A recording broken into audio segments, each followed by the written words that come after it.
trendiest new accessory, a tinfoil hat. While taking questions at a tech conference in California today, Clinton dismissed the scandal over her private email server as a non-issue of zero importance. My email account was turned into, the biggest scandal since Lord knows when. This was the biggest nothing burger ever. It was a mistake. I've said it was a mistake. And obviously, if I got to turn the clock back, I wouldn't have done it in the first place. But the way that it was used was very damaging. It meant nothing. It was totally irrelevant, which does raise the question, if it didn't mean anything, why did it hurt her campaign so much? She had an explanation for that, too. She said because the right-wingers in the media, the Washington Post, the New York Times, wouldn't let it go.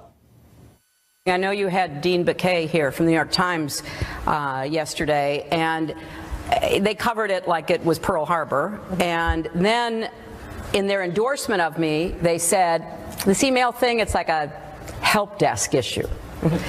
So it was always a hard issue to put to bed, but we put it to bed in July, and then it rose up again.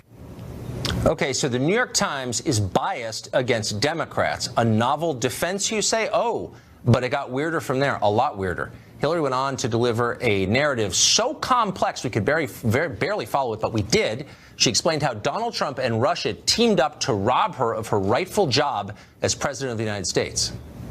How did they know what messages to deliver? Who told them? Who told them? Yeah. Who were they coordinating with or colluding with? There's all these stories about, guys over in Macedonia who are running these fake news sites. The Russians, in my opinion, and based on the intel and counter-intel people I've talked to, could not have known how best to weaponize that information unless they had been guided. And here's guided by Americans. Guided by Americans. Within 1 hour of the Access Hollywood tapes being leaked, within 1 hour, the Russians, let's say WikiLeaks, same thing, dumped the John Podesta emails.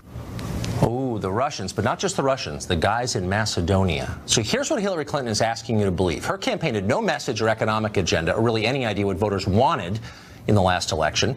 But that didn't matter, none of it. They were going to win anyway. It was guaranteed by God himself. Then, at the last minute, the Trump campaign, which had half the money Hillary had, almost no staff or institutional support from anybody, came up with the diabolical idea to reach out directly to the government of Vladimir Putin and his army of bloggers and hackers and request emergency help.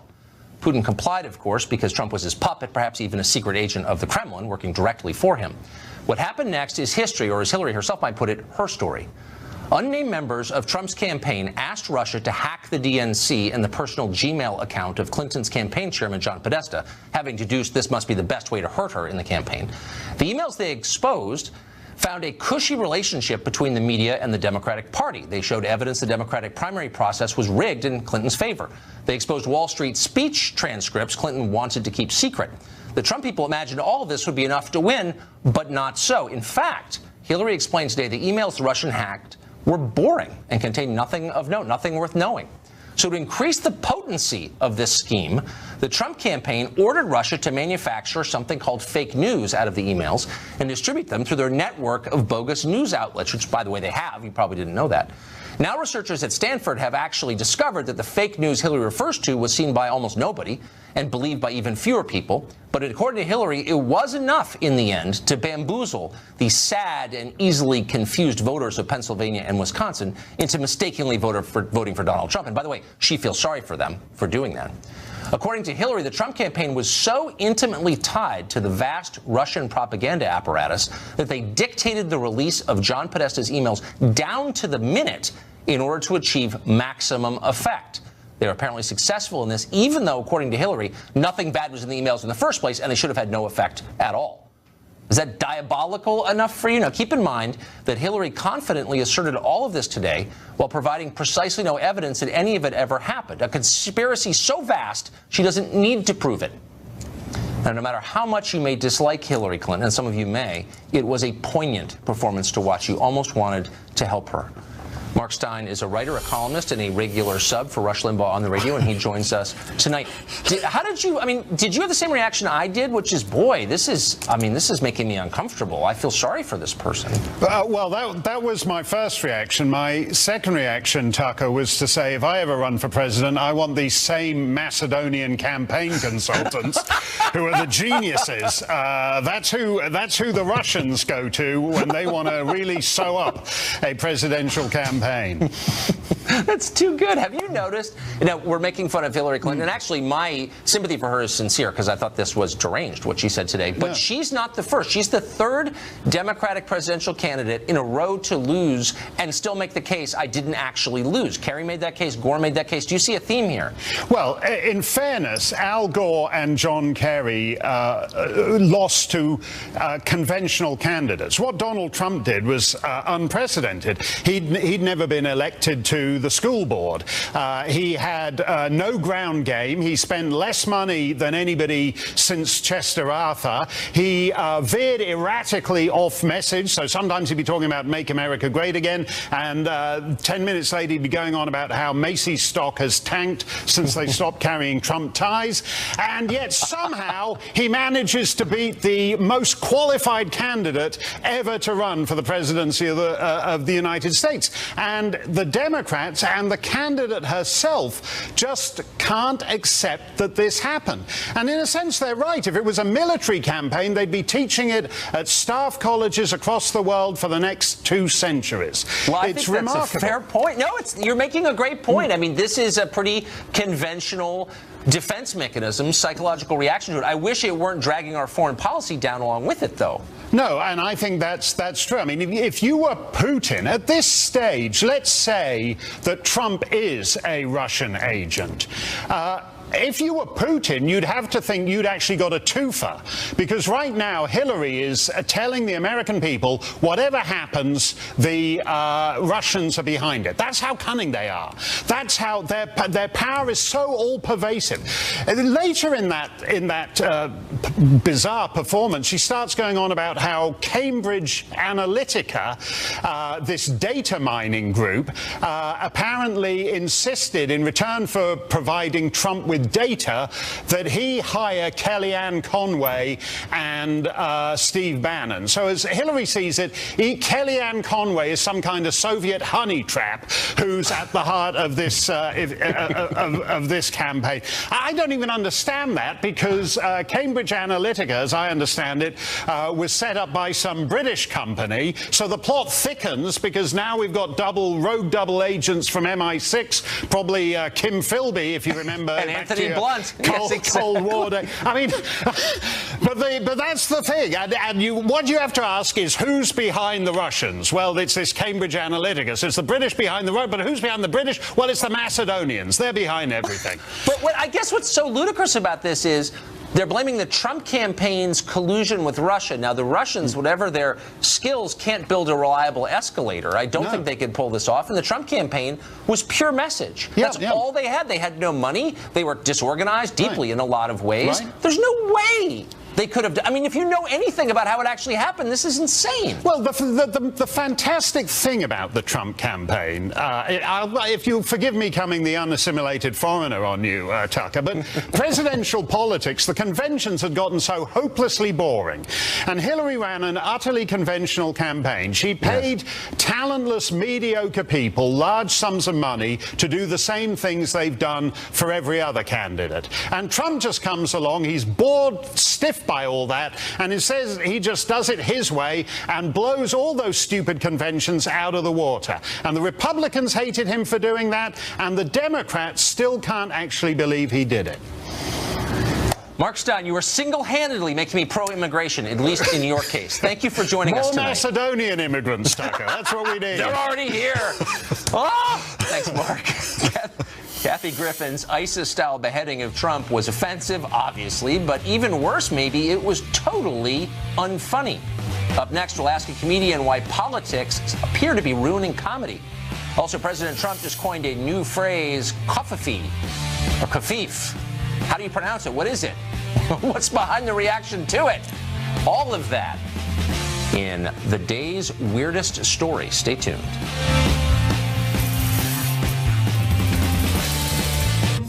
Constipated?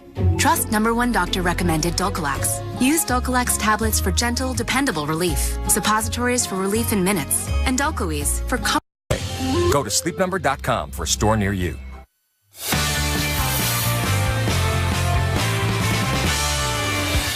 Kathy Griffin got canned by CNN this afternoon, a day after she posted a picture of herself posing ISIS-style with Donald Trump's bloody severed head. The image itself was appalling, violent, creepy, weird, but it was also, and this may be the main problem, totally unfunny. Kathy Griffin bills herself as a comedian, but this was not comedy. It was a political stunt of the dumbest kind. Your 8th grader wouldn't do it. It was too stupid. And yet it wasn't a departure for Griffin. She hasn't been funny in years, assuming she ever was. People clap for her not because they're amused, but because they agree with her politics. That's not art, it's affirmation. But an awful lot of comedy is like that all of a sudden. Ever watch Samantha Bee? If you like preachy self-righteousness in massive doses, that's the show for you. Or try John Oliver, you get the same thing there. Or Bill Maher, or Trevor Noah, or Stephen Colbert. Some of these guys used to be funny a long time ago. They're not Samantha Bee. She was never funny. Now they're just playing to the biases and the vanities of their audience. And it's working, unfortunately, which means they're all exactly the same. Prisoners of conformity, which is always the sworn enemy of art. Step out of line and you pay the price, as Dave Chappelle, who is a genius, learned when he returned from retirement not long ago and dared to gore a sacred cow or two. That used to be what comedians did, and we were grateful to hear someone tell the truth. Now they're booed off the stage for even daring to do that. Humor is dead. Politics killed it. Ben Kissel is a comedian. He joins us to mourn.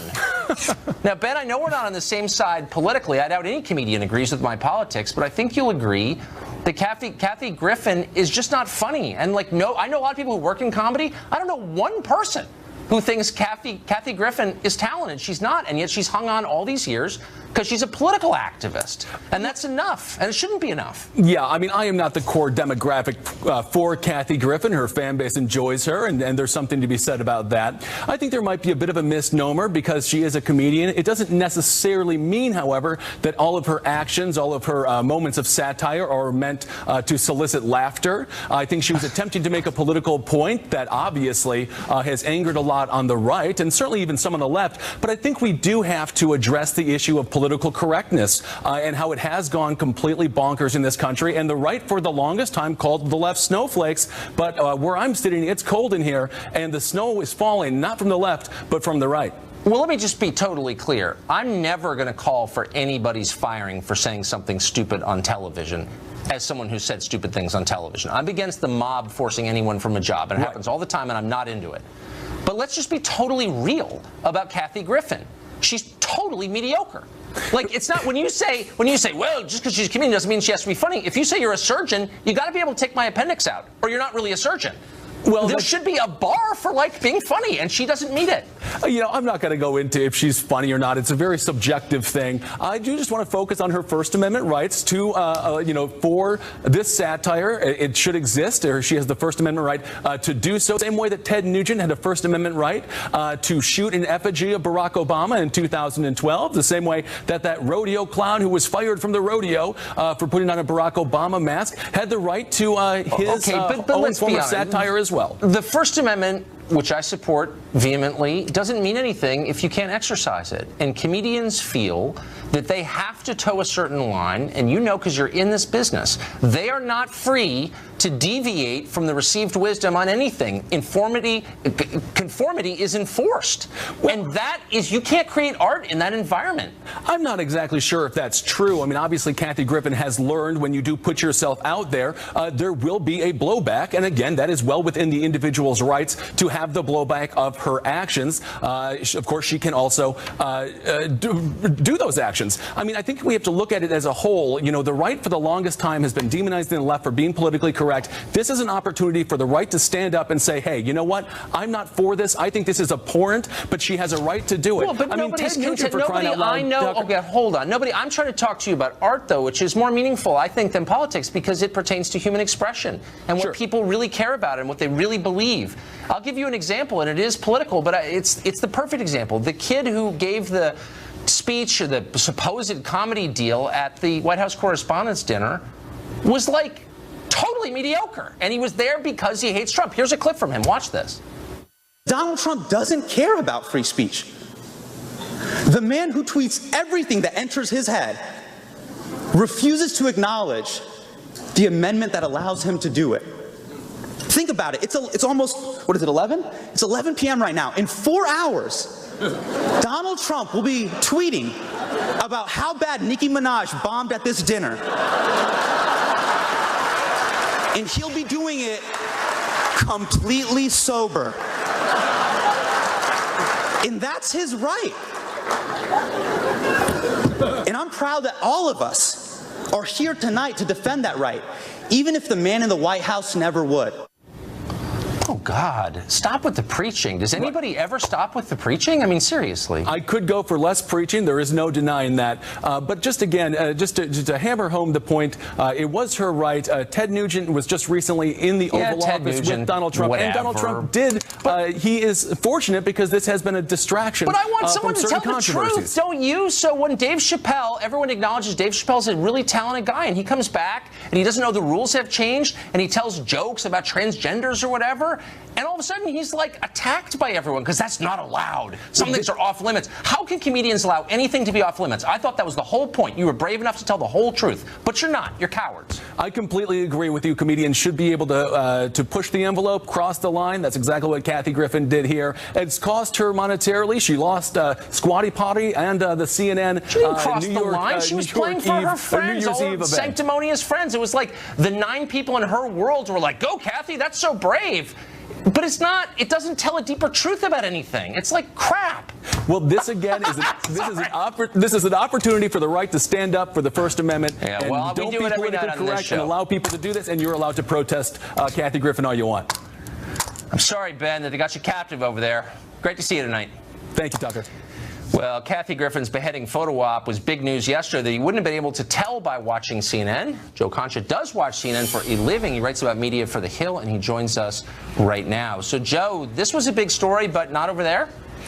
It wasn't covered as much, nearly, of course not. This was embarrassing for CNN. Granted, she's only on there once a year, but still, that is an employee that they were paying to do the New Year's Eve special with Anderson Cooper. But give Kathy Griffin, I'm going to give her some credit here, Tucker, because she is the first person in years to bring the left and the right together in denouncing one issue. When you could have Keith Olbermann, Chelsea Clinton, Mitt Romney, and Donald Trump all saying that photo's bad, you know, we're really onto something here. Well, that's but CNN wasn't part of that. They were sort of standing alone here, and that's because it wasn't news, or no one was talking about it, or were there other reasons why they didn't want to get into it? No. Look, it was the top trending story all day yesterday. Oh. I thought that they would come out after you saw this photo and immediately say she's not part of our New Year's Eve coverage anymore. And it took them about a full day, but they eventually did get to taking her off that coverage. And look, we're at a point now where Kathy Griffin has an endorsement with Squatty Potty, a great American company. I have 3 of them, Tucker.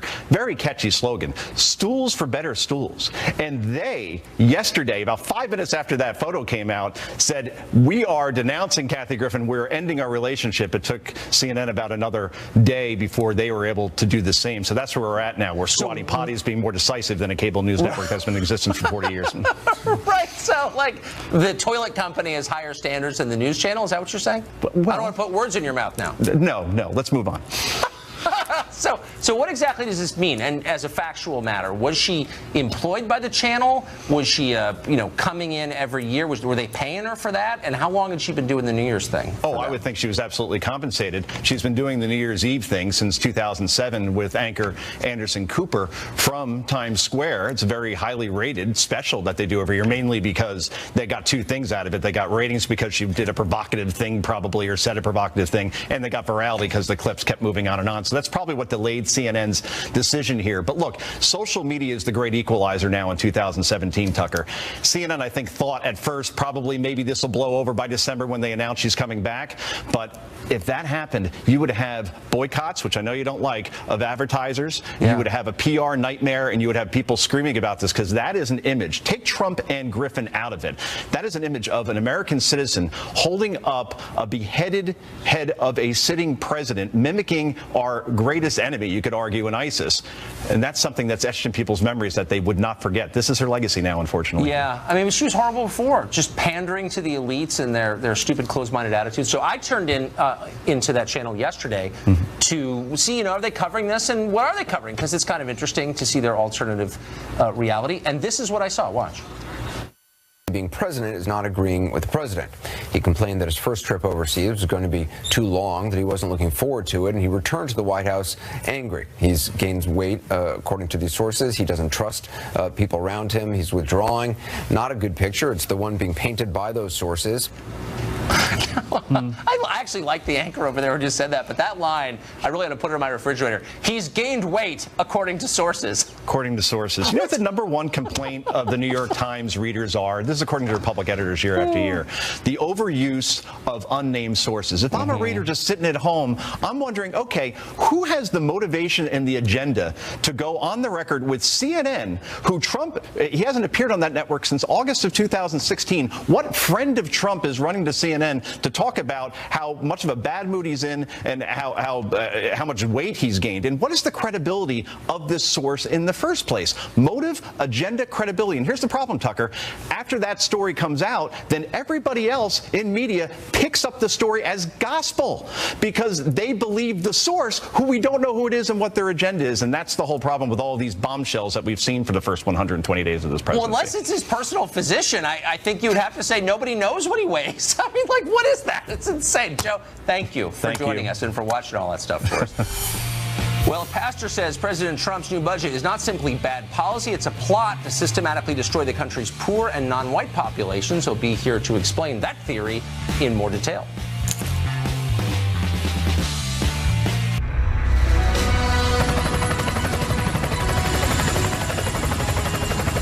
Thanks for the ride around Norfolk. And I just wanted to say, Guy... Well, Bishop Dwayne Royster is a political activist and a self-described... Based on their actual track record. Who sells quickly? Who sells for top dollar? In the end, we went with Ben. Ben sold our house in just 2 weeks for $55,000 over asking. There's no question. When it's time to sell, the place to go is HomeLight. Join the thousands of people who have sold their home by going to HomeLight.com. Well, Bishop Dwayne Royster is a political activist and a self-described social change agent and agitator. At a recent rally in Washington, D.C., he said that President Trump's recently released budget proposal is a plot for, quote, ethnic cleansing. Watch. This budget, if I can be honest with you, it is an attempt to implement ethnic cleansing in this nation from people of color, but also poor white folk from whom the services being cut will be impacted the most. President Trump and his surrogates have used dog whistle language to speak about race in negative ways and create fear in the hearts of Americans. Here is the reality. Many poor black families and brown families and Asian families and indigenous families will be devastated by this budget. So we say to Donald Trump, hands off our families, hands off our health care, hands off this budget, hands off this nation, hands off. Bishop Royster joins us in the studio. Bishop, thanks for coming on. Tucker, thanks for having me on today. I was really offended that you said that, and here's why. Sure. You could disagree with the policies. I may disagree with the policies. Sure. But you were claiming you knew the motive when you don't. You're using your office, which is as a clergyman, that commands respect by definition, sure, to scare the hell out of people on the basis of something you don't know is true. And that's the definition of demagoguery. So, Tucker, thanks for having me on. I appreciate the opportunity to come in here and share and talk about what happened there. I think what we found in this particular budget that Donald Trump is presenting to America is offensive. I find that the budget that he has presented to us, to the American people, to be absolutely abysmal. I find the budget that he presented to America to be an absolute sin. You know, the judgment of a nation is not based on its military might. It's not based on how well it did its borders. It's based on how it took care of its least, the last, the lost, the struggling. And based on the budget that Donald Trump just presented to us just last week, he has basically had contempt for people of color. He has had contempt for people who are poor. He has had contempt for people who struggle deeply. He has had contempt for anybody that doesn't look like him. You know, I don't want to be in the position of defending a budget that I don't like in a lot of ways. But it's outrageous for you to say he has contempt when you don't know that. You don't know that. It's unknowable. We can evaluate whether the policies work or not, whether we agree with them or not. We can't evaluate what he thinks because we don't know. And you cast this in racial terms. It is racial. How is it racial? It's absolutely racial. Doesn't this affect poor white people too? Absolutely. But how's it racial? Tucker, if we were to go back and take a look at Donald Trump as candidate up through all the actions Donald Trump has made in the beginning of his presidency, the actions that he has taken are very much racially motivated. They're very much motivated by faith. They're very much motivated by trying to make America white again, not just make America great again. How the hell do you look at this budget and say it's ethnic cleansing? It is ethnic cleansing. Believe you. It is. We're talking about taking $1.4 trillion out of Medicaid, making it so that people who struggle the deepest in this country are not going to be able to get the health care that they need. We're talking about taking $200 billion. Let me finish. They're talking about taking $200 billion away from SNAP benefits that are going to be able to help feed people in this country. We're talking about taking away more money. Hold on, slow down. I'm asking something very specific. Why is it ethnic? Because the life expectancy for black Americans is not in decline. It is in decline for working class white Americans. So presumably it hurts them worse. But that number is still higher for white folk than it is for black folk in this country. No. The reality is that this is racial. The dog whistle language that Donald Trump and his surrogates used while they were on the campaign trail is the same language that they're using to try to get this budget passed. It's the same language that they're trying to use to be able to try to cut these programs. They're using dog whistle language that goes back to Nixon and when he was using the Southern strategy when Ronald Reagan was using that language. This is a facts-based conversation. When we look at the programs that are being cut, they are going to cut people of color. They're going to cut poor white people, and the poor white folk out there are being sold a bill of lies that this budget is going to help them. It's not going to help them. You're trying to overwhelm me with the force of your voice. I want to throw some numbers at you. Under the 8 years of the Obama administration, the black labor force participation rate dropped more than 2%. Black home ownership down 9%. Sure. Black Americans below the poverty line up 1.5%. Real median income for black families down 1.5%, et cetera, et cetera. Gun deaths up.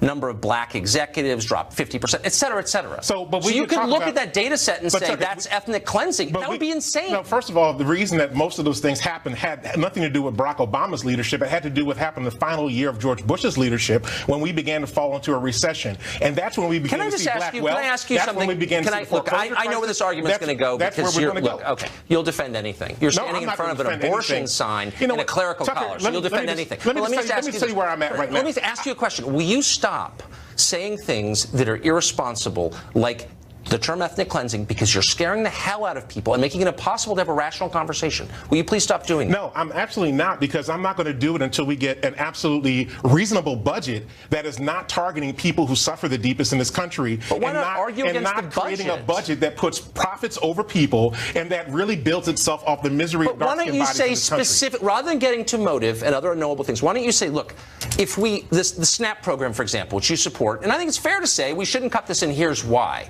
Instead of making gross generalizations about people's ethnicity and skin color and evoking the shared memories of persecution, which you are doing on purpose, say, look, here's the policy. People. This is persecuting people. Maybe he just disagrees with you. Does that make him evil? In this country will be persecuted as a result of this. We're cutting the legal services corporation so people won't even be able to have a legal defense for themselves in this country. You're so overstating it that here's the problem. Here's why I think you're a bad representative for your faith. Because you don't entertain... You don't know anything about my faith. I'm saying this, that a prerequisite of decency is to assume, until proved otherwise, goodwill on the part of people who disagree. That people who are reasonable and decent can have a different view from the view I have, and they're still reasonable and decent. We just disagree. You don't seem to entertain that possibility. Actually, Tucker, I did not attack Donald Trump personally. I attacked this policy. Ethnic cleansing? And I said this particular policy is about ethnic cleansing, along with the Muslim ban, along with what he did at Standing Rock with executive orders, letting oil pipelines come through indigenous communities that the white communities in the same area didn't want coming through their areas. While we look at this budget, everything else that's going on with that. There are plenty of Indian reservations that have pipelines through them. Are they complicit in ethnic cleansing? Like, how much do you know about this stuff? If there are indigenous, I was in Standing Rock, so if there are indigenous folk that are saying we don't want this coming through our land because we're concerned about it poisoning our water, then they have every right to do that, and the federal government has a obligation to listen to them and not break treaties. I think that's a fair point. But what it doesn't mean, and what you need to at least admit it doesn't mean, is that anyone who disagrees is against Indians. Look, Tucker, it doesn't mean that. It's not the same as racism to disagree with someone. I'm sorry. Let me just be plain with you. I hope you will. You know what? I'm reminded of John F. Kennedy, Ronald Reagan, Barack Obama talked about America being a city on a hill. and I heard Martin Luther King talk about the beloved community. And he talked about a beloved community where we battled against racism and militarism and materialism, and we created a community where people didn't see diversity as something that's evil, but instead something to be celebrated, something that we could learn from one another, something that we could use to build one another. Get to the point here, okay? My point is that this budget goes contrary to the beloved community. This budget goes against being the city on the hill. You're making another silly generalization. Look, No, this is an adult world with hard decisions about specific facts, this is an adult and you world. don't have any Look, specific if you facts. made $30,000 a year and you had a family of 4 and you were trying to survive out there, and all of a sudden you discover that your medical assistance and your food stamps are getting ready to get cut, how is that going to make you feel? I think that's a totally fair point. What is unfair is to call anyone who disagrees with you a racist, which is what you're doing. And it makes I said reasonable... it's about ethnic cleansing, yes. Okay. That makes reasonable...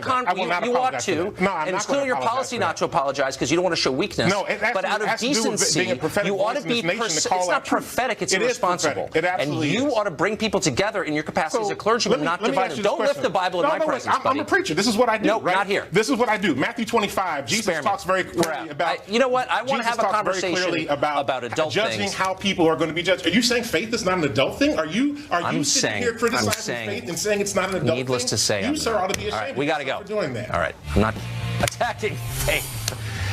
Well, the Center for Medical Progress has another video exposing the shocking attitudes in the abortion industry, an industry that is defended by some in the clergy, amazingly. Now a California judge is ordering them to suppress the tape. Anti-abortion campaigner Lila Rose will be here to talk about it next. Hi, I'm William Devane. You've heard me talk about how smart it is to buy silver. Well, there's a growing demand for silver.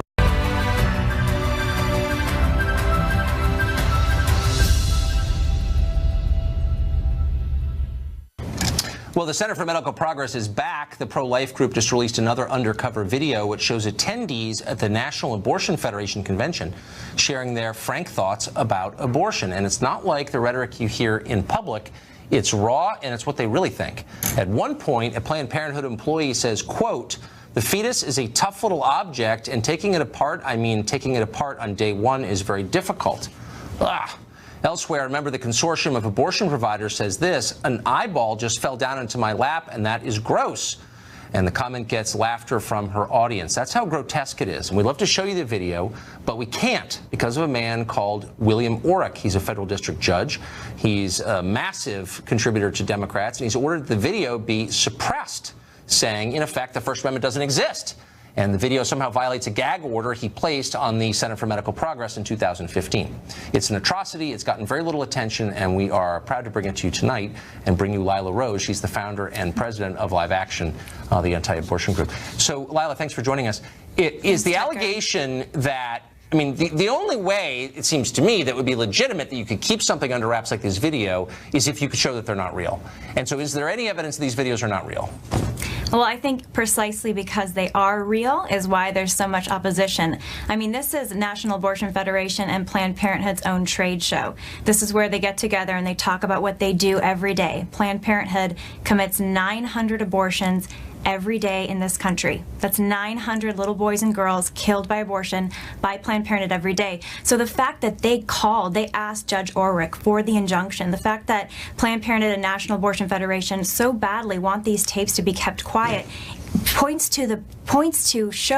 us that they're very afraid of what's on these tapes. The callous laughter about the abortion procedure, about tearing apart a child's legs, taking the legs off from the navel when they're delivering the child, that discussion by Planned Parenthood abortionists on the tapes, their discussion of the head getting stuck in the cervix and complaining about the abortion procedure. I mean, horrific, so difficult to hear. But this is exactly what the public should hear, Tucker, because Planned Parenthood, the very abortionists that are laughing about what they're doing on these tapes, are receiving $500 million every single year from taxpayers. So, I mean, this is very far from the soothing rhetoric of choice and, you know, your body and all that stuff. I mean, these are people who are acknowledging what they're doing, which is taking human life. So, but here's my question. Because no one can test, from what I could tell, that these tapes are real, how in the world and in what country could a judge unilaterally decide you're not allowed to show them and, in effect, prevent us from showing them tonight? How could Judge William Orrick do that and get away with it? Well, it appears too that it's not just, you're not the only one not showing it, Tucker, but YouTube took it down over the weekend. Twitter just yesterday sent me a notice. We had it up on my feed, on my Twitter feed, and they took it down. It appears that social media companies as well are fulfilling the order. I mean, this just goes to show that there's a chilling effect right now on journalism that is the opposing viewpoint on abortion. If you don't agree with abortion, if you want to expose what abortion is and actually use their own words of abortionists, then you are going to have to tangle with courts. You're going to have to tangle with attorneys general, like in California, what David's tangling with. You're going to have to tangle with social media executives who don't want your stuff on channels, on YouTube, on Twitter. Is there, I mean, if there was, and I'm not advocating for this because I don't think I can in my role as this host of the show, but I mean, if there was ever a time for civil disobedience, it seems like some might think this would be the time, because you have an absolute right to say what you think is true and to present evidence that it's true. Is there any place for people who are interested to find these videos?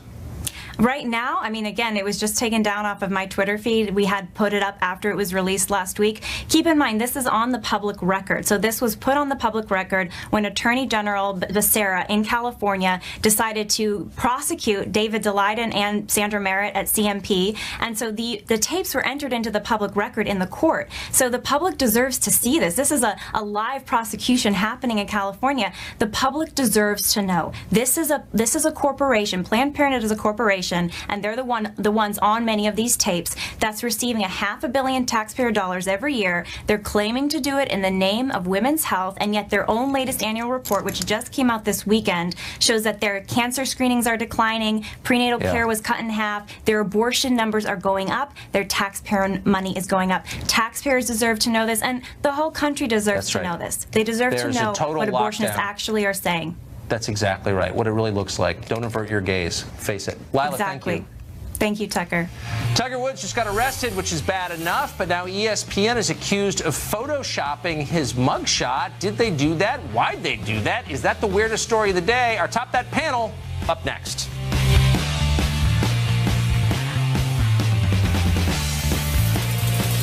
At Joseph A. Bank, save with our buy one, get one free sale and package specials. Our career package is just $249 for any executive suit, dress shirt, and tie, plus our casual package. Hey, no pain, just tear, eat, and go.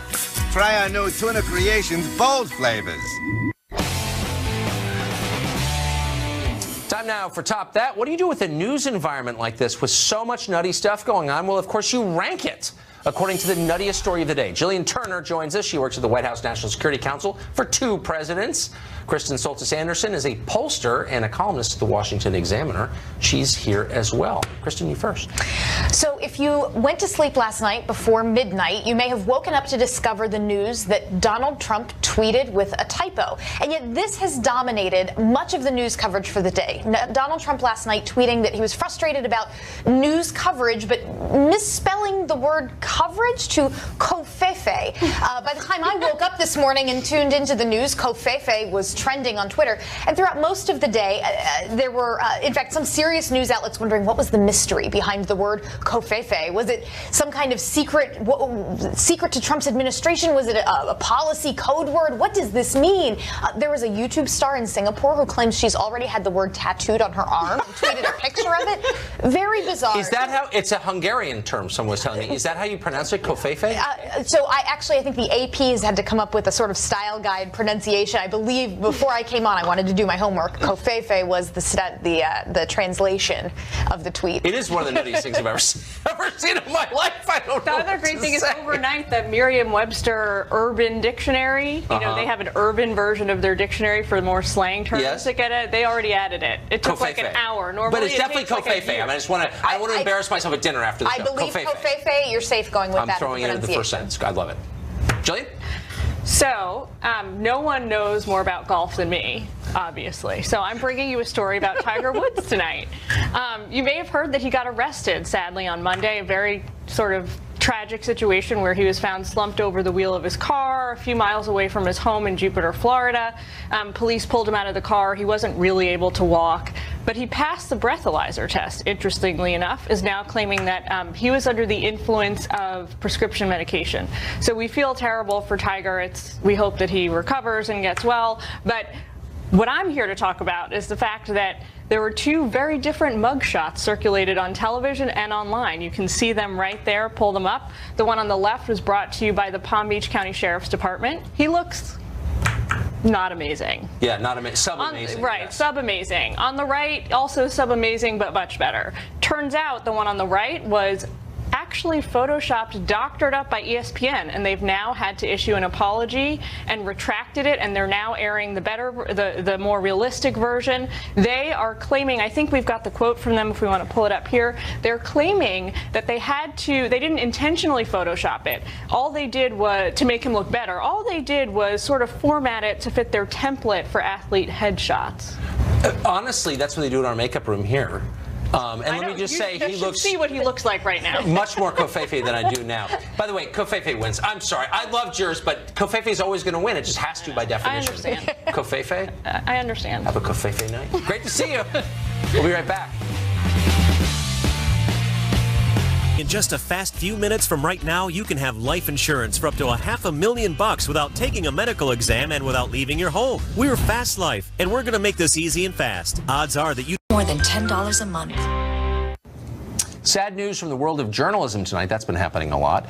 The New York Times has announced that it is abolishing the position of public editor and laying off Liz Spade. She was the person whose job it was to advocate for readers and to monitor the ethics of that newspaper. Now, like almost everyone at the New York Times, Spade was a liberal, but unlike most, she actually believed in fairness and honesty and the free exchange of ideas. And unlike virtually everyone else in journalism, during this moment of total and stifling ideological conformity, she was unafraid. She said what she thought was true, including on this show. Here's how she responded. We confronted her with the evidence of the political bias of supposedly straight New York Times reporters. Watch. I see the vast majority of journalists who walk in that door every day, who work hard to have high journalistic standards, the kind that I agree with. But I do agree with you that especially when it comes to political coverage, that the guns can get pointed too much in one direction. Yeah, that's true. She told the truth. She told it just like you're supposed to tell it in journalism, and now she's fired. Not surprising, still depressing. Liz Spade. That's about it for us tonight. Tune in every night at 8 for the show that's the sworn enemy of lying, pomposity, smugness, and groupthink. Have a great night. Here's the 5.